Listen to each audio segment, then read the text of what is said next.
ካለ እባካችሁ እንዳታምኑ ብሎ አስጠንቅቆናል እንዲሁም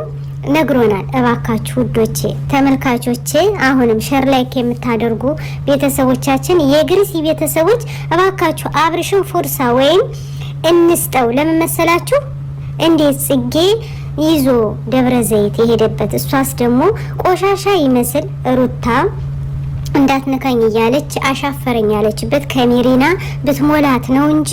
ባትሞላት ይሄን ነገር አትጠቀምም ነበር እሷን ቦዲጋርድ አድርጋ ግን እንደዚህ መጣል የለባትም አብርሽን ደግሞ ከሶሻል ሚዲያ ላይ አውርዳ ስለጣለችው እኔ በጣም ነበር ልቤን የከፋኝ እውነት ለመናገር በጣም ልቤን ከፍቶኛል ለይኑ አብርሽ ደግ ሰው ጥሩ ሰው እንዲሁም ቢያጠፋም ደግሞ ጥፋቱን ይቅርታ አነዳዒ ቢኢማኒ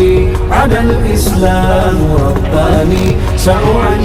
ራየቲ ደውመን ሰኡዕሊ